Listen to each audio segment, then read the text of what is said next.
Hey guys, it's JP here. Hope you're doing well. Today I want to share with you a new letter of intent that we've been using in our wholesaling operation, and it's really not magical, but it's cool. It works, and we just kind of closed an unexpected deal that circled back around, and I think we made about $6,000 on it. It's just a little base hit of a wholesale deal, but it reminded me that I had not yet shared this with you or how we're using it in our business. So now, if you've been with us for a minute here at in the members area, then you know we have I shared 4 letters of intent some time ago. In fact, somewhere here in the on this here lesson, there should be a link to the previous lesson on those letters of intent. The letter of intent I'm about to share with you here is not any of those 4, okay? At the time I made that, we actually weren't really using letters of intent much. We just very rarely used them on occasion. Now we're doing this pretty consistently, and I came up with this document to use, and so I want to share it with you. Not to say those other ones don't work. Those are still good, solid letters of intent. And actually, the specific one you use is less important than using it the way we use it. Important disclaimer, you've been looking at it the whole time though since I started the video. This form is provided as is without any warranty of any kind, expressed or implied, statutory or otherwise. Use any of this form at your own risk. So do your own due diligence, check with an attorney and all that good stuff. This form works for us, but you shouldn't use it until you've run it by your expert advisor. All right, so let's look at it. Letter of intent to purchase property. So everything you see in blue is what we edit every time, right? Everything else pretty much we keep the same. Now you're gonna have to, I'm giving this to you in a Word doc form, but you're gonna have to customize everything, obviously, right? Because your name is not James, John Paul Moses and James Alston. That's us and the house guys. You're not, your address isn't Axe Cross, so you're gonna have to, make this your own. The date is some kind of fancy little script that automatically updates to whatever today's date is. So I know you're not seeing this in March, but right now I'm making this video for you on March 3rd, 2016. So that's what popped up. I don't have to fill in the date. It's automagic, which is pretty cool. And that should translate into the document that you're going to be downloading. It should still work the same way, hopefully. We obviously, the address is whatever the street address is for the property that we're sending this. So in this case, it was 4870 Marcel. This is the homeowner's address. Now, this is their mailing address. It's often going to be different than the actual property, right?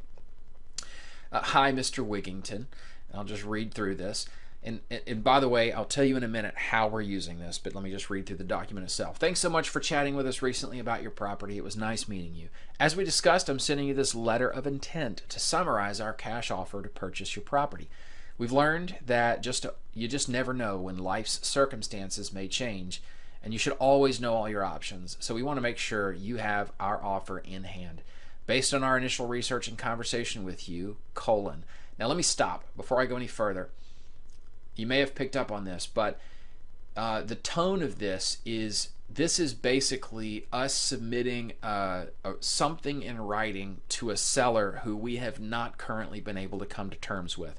We get a lot of calls from people who have maybe crappy properties in crappy parts of town. Pardon my French there, or they're just they just want more for their house than we can pay. We make them an offer and they say thanks but no thanks. Well, in those situations, we still want to submit something to them, and we want to give them something that they can use to circle back, come back to us down the road when reality sets in and our stupid low price actually starts to make sense. And this happens more often than you would probably think. This deal I was just talking about, where we socked a little $6,000 base hit, was a gal who we had made an offer to. She declined the offer, was maybe even a little bit insulted, and then 4 months later she came back and said, okay, uncle, I give.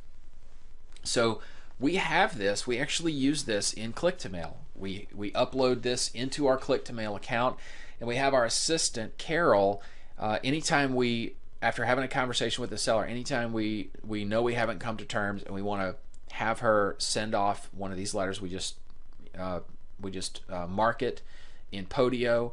It automatically creates a task for her in Podio to generate a letter of intent. She gets that task that day or the next day, and she drops into the lead in Podio. She hops into click to mail. She fires off one of these letters in click to mail, and it's in their hands, right? Now, this also is a letter that gets sent out even when we're not even, like if we haven't even given the property much due diligence, and we just want to get something in their hand. This number right here a lot of times is just generated from a stock formula, believe it or not, based on the zestimate of the property. A lot of times Carol will just take whatever the zestimate is, and yes, I know some people are like, sacre bleu, the zestimate. It's not, we're not, first of all, excuse me, first of all, the zestimate in Zillow is actually gotten a lot better nowadays than it used to be. Back when Zillow first came out and that zestimate came out, it was a laughing stock of real estate valuation, but anymore it's actually gotten a lot better. Their algorithm is better. I'm not saying you should bank on it instead of doing, looking at comps and doing your own valuation, but it's a good starting point. And I've said this before in some of our Q&A coaching calls. We often use Zillow as our starting point to construct a ballpark offer. And that's a lot of times what you're looking at here. We're not making a hard, we're ready to pull the trigger here in this case at $32,000. They've just, Carol and James have just looked at what's the zestimate for this property. Okay, let's take that zestimate, let's multiply it by 65%. Let's subtract ballpark repairs from that based on just what the seller might have said in their conversation to us. Very broad strokes. Let's subtract another $7,000 off of that so we have some profit built in.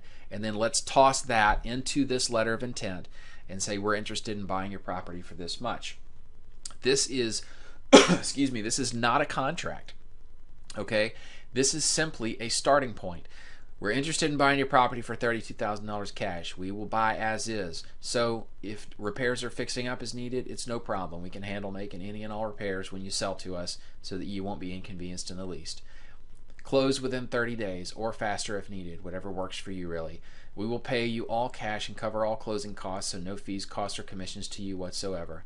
Our only contingency with this is 1, clear title, and 2, final inspection by us before closing. Here's the bottom line. We are local Memphians and we love investing in our hometown. We've been buying and selling houses since 2001 and have a long track record of very happy people who we've helped move on from their house quickly and easily. If this scenario ever makes sense to you, please reach out again anytime and we will schedule an appointment to view the property and move forward from there.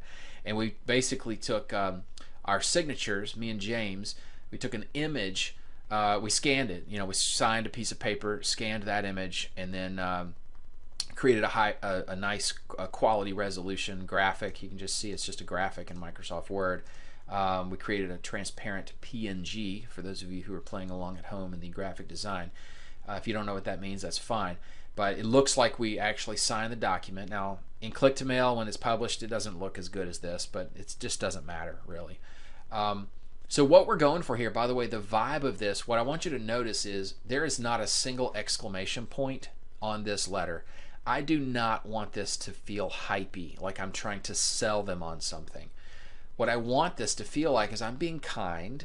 We're being kind to their situation, but not, we don't need them. I don't want them to feel like we're trying to sell them on us too hard. I do want to highlight a few things here. Number one, the facts of what we're suggesting as our starting point, right? And I want to do that succinctly. I don't want it to be too terribly wordy.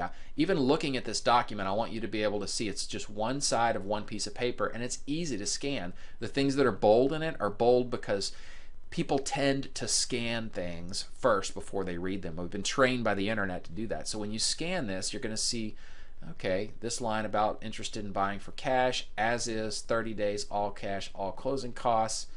Okay, I mean those are anchor points for your eyes. If this was too wordy, if there was too many paragraphs or it was too dense, it would make your brain think, I don't want to read all this. Is it worth my time? And you start having discussions with yourself about whether or not it's worth your time to read it. This is an easy thing to read, but it's also an easy thing to scan, and that's an important point in my view. Like I said, it's not hypey. It's very matter of fact, but it does cover some real benefits to them For example, I mentioned, so if repairs or fixing up is needed, it's no problem. We can handle making any and all repairs when you sell to us. A little embedded command there for you NLPers, so that you won't be inconvenienced in the least. There's a benefit right there. All right, they won't have to be inconvenienced in the least. We'll close within 30 days, but really whatever works for you, right? No fees, costs, or commissions to you whatsoever. So I'm basically still selling sizzle here. I'm just not trying too hard because I don't want them to think we're motivated buyers, right? So I mean, a lot of my thinking actually went into crafting this letter, and hopefully you've been able to crawl inside my head a little bit now and understand. Now make it your own. You know, if this is not your style, you can use this as a starting point and create your own version of this if you want to. Maybe you want exclamation points all over the place. I don't know. But at the end of the day, this is the letter of intent we're using. And again, our standard procedure is whenever a lead comes in that we're just not able to buy right now for whatever reason, we have Carol fire one of these off through click to mail. We just send her a task in Podio, and then we get deals that come back to us down the road through this. This is a great kind of follow-up sequence. I don't know, you really call it a sequence. It's just it's a way to give them something that they'll hold on to, a lot of them, and when the motivation gets bad enough, they'll come back to you. Okay, so there you go, guys. Hope you enjoyed that. You can download this and swipe and deploy. Use it in your business, and I'd love to hear what your thoughts are. Would you leave me a comment below? I'd really be grateful. I love hearing what you guys think about the things that we have to say and share here. So fire away, and if you have any questions, let me know those as well. I'm happy to fill in any blanks if I missed anything here. Thanks, guys.